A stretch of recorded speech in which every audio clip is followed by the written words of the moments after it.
আমাদের আসলে এটা দাবি করার বিষয় না। আমরা যে দাবিগুলো করছি এই কাজগুলো আমরা নিজেরাই করার কথা।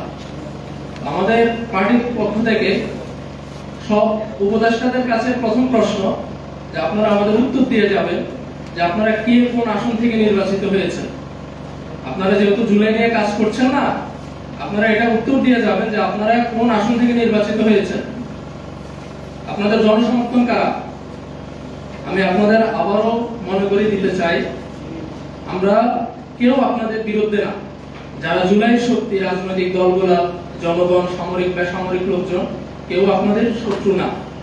কিন্তু আপনারা যদি জুলাইকে ধারণ না করেন, ফ্যাসিবাদকে যেভাবে বিতাড়িত করা হয়েছে, হয়তোবা একসময় জনগণ আপনাদের বিপক্ষে চলে যাবে। তাই অন্তর্বর্তীকালীন সরকারের প্রতি উদাত্ত আহ্বান, আপনারা জুলাইকে ধারণ করেন, আপনারা জুলাইকে ধারণ করেন। আমাদের যে শহীদ ভাইরা আছে, আপনারা তাদের পরিবারের খোঁজ খবর নেন, আপনারা তাদের সাথে কাজ করেন। দ্বিতীয় আরেকটা পয়েন্টে আপনারা এখানে কথা বলবো, বিশেষ করে আওয়ামী লীগের রাজনীতি এখন এই দেশে নিষিদ্ধ। তো আমরা মাঝে মাঝে দেখি সফটলি আওয়ামী লীগকে উপস্থাপন করার চেষ্টা করা হয়, আওয়ামী লীগের রাজনৈতিক দলও বলা হয়।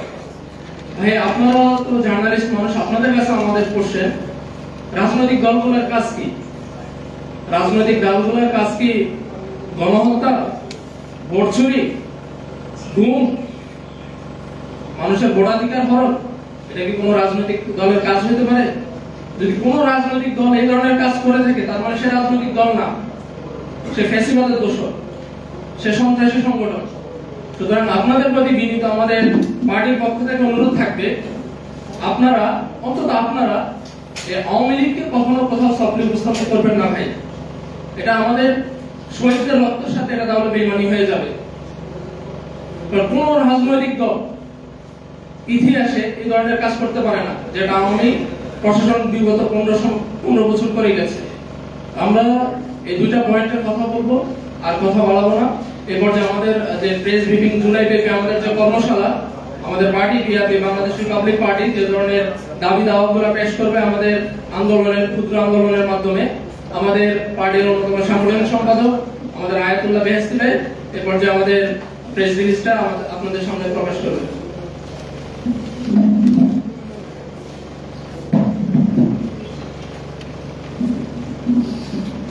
উপস্থিত ইলেকট্রনিক মিডিয়া এবং আমার সমাবেশ সাথী বন্ধুগণ এবং আরো উপস্থিত আছেন যারা বাংলাদেশের আবহাওয়ার জনসাধারণ এবং জুলাই গণঅভ্যুত্থানের অন্যতম সমসারী যোদ্ধা এবং যারা জুলাই স্পিরিটকে ধারণ করছে, সবাই আমার পক্ষ থেকে শুভেচ্ছা।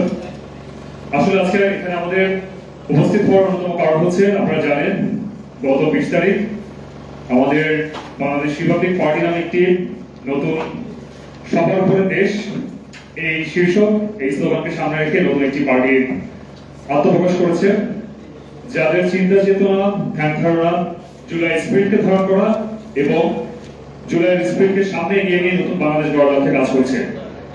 আজকে আমাদের সবাইকে বাংলাদেশ রিপাবলিক পার্টির সেই সংবাদ সম্মেলনে স্বাগত। আমি প্রেস রিলিজ পাঠ করছি।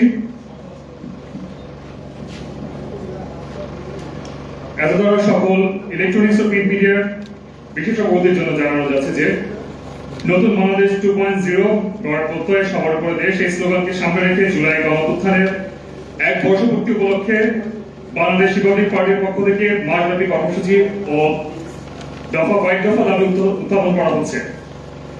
1. অনতিবিলম্বে জুলাই গণঅভ্যুত্থানের আন্দোলনের হত্যারোপের বিচার প্রক্রিয়া সম্পন্ন করে দ্রুততম সময়ের মধ্যে রায় বাস্তবায়ন করতে হবে। 2. নিহত ও আহত জুলাই যোদ্ধাদের সম্মানার্থে প্রতিটি সরকারি বেসরকারি শিক্ষা প্রতিষ্ঠানে জুলাই স্মৃতি কর্নার স্থাপন নির্মাণ এর মাধ্যমে গণঅভ্যুত্থানের ডকুমেন্ট আর্কাইভ করতে হবে। 3. জুলাই গণঅভ্যুত্থানের ঘোষণাপত্র অনতিবিলম্বে প্রকাশ করতে হবে। 4. আওয়ামী শাসন আমলে 3টি জাতীয় নির্বাচনকে অবৈধ ঘোষণা করে সুষ্ঠু বিচার করতে হবে। 5. শাপলা চত্বরে যে গণহত্যা হয়েছে তার সাথে জড়িত সকল ব্যক্তিকে অতি দ্রুত আইনের আওতায় এনে বিচারিক প্রক্রিয়ার মাধ্যমে বিচার সম্পন্ন করতে হবে। 6. যে কোনো দেশের হস্তক্ষেপে বা বহির্বিশ্বের যে কোনো ধরনের হস্তক্ষেপে এই দেশের সামাজিক মূল্যবোধের সাথে যায় না, অর্থাৎ সমকামিতা কিংবা এলজিবিটিকিউ এই ধরনের কোনো কর্মকাণ্ডকে প্রশ্রয় দেওয়া যাবে না।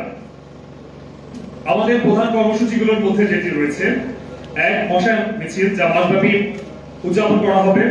2 সংস্কার বিচার ও জুলাইয়ের সনদের দাবিতে গণস্বাক্ষর। 3 আহত এবং নিহতদের পরিবারের সাথে সাক্ষাৎকার। 5 জুলাইয়ের বীর ফ্যাকাল্টিদের সম্মাননা প্রদর্শন। 6 ধর্মীয় উপাসনালয়ে শহীদ স্মরণে দোয়া ও প্রার্থনা। 7 জুলাই উপলক্ষে মেডিকেল ক্যাম্পেইন। 8 জুলাইয়ের চিঠি অনুলিপি এমবাসি এবং হাই কমিশনার বরাবর প্রদান করা এবং বহির্বিশ্বকে আমাদের অবদান সম্পর্কে সচেতন করা। 8 জুলাইয়ের স্মৃতিচারণ। 9 বিচারের দাবিতে প্রতীকী কফিন মিছিল।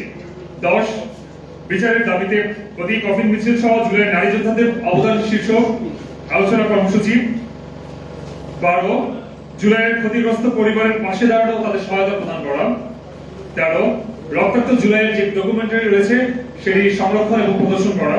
14 দেওয়াল লিখন এবং গ্রাফিতি প্রদর্শন করা।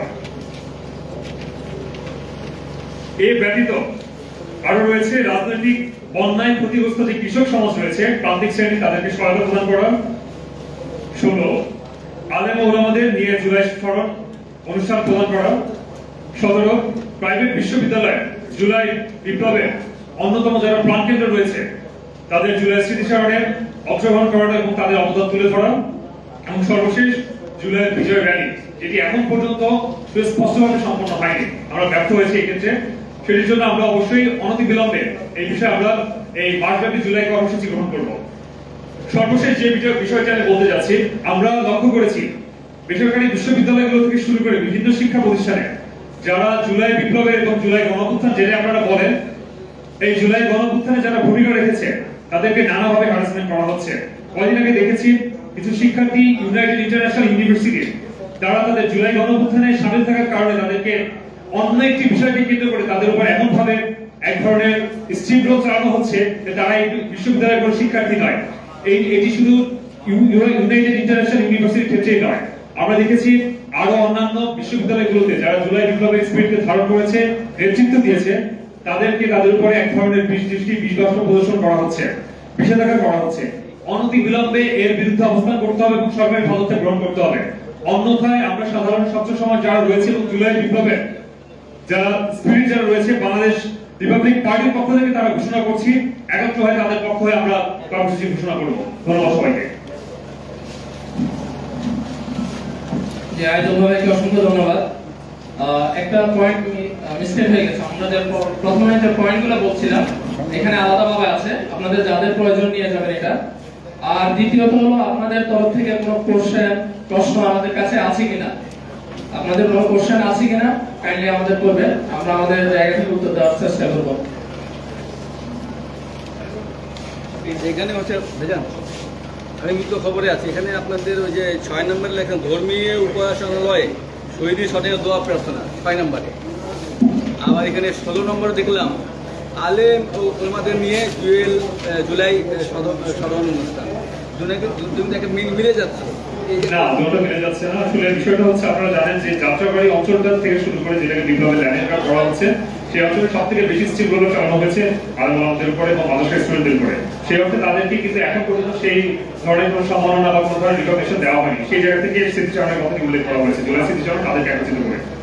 আচ্ছা, আরেকটা বিষয়টা হলো আরেকটা কথা বলি, 6 নম্বর যে পয়েন্টটা, এটা বেসিক্যালি শহীদদের আত্মার মাগফিরাত কামনা করে আমরা প্রত্যেক ধর্মীয় উপাসনা যেগুলো আছে সেখানে আমরা প্রার্থনা আয়োজন করব।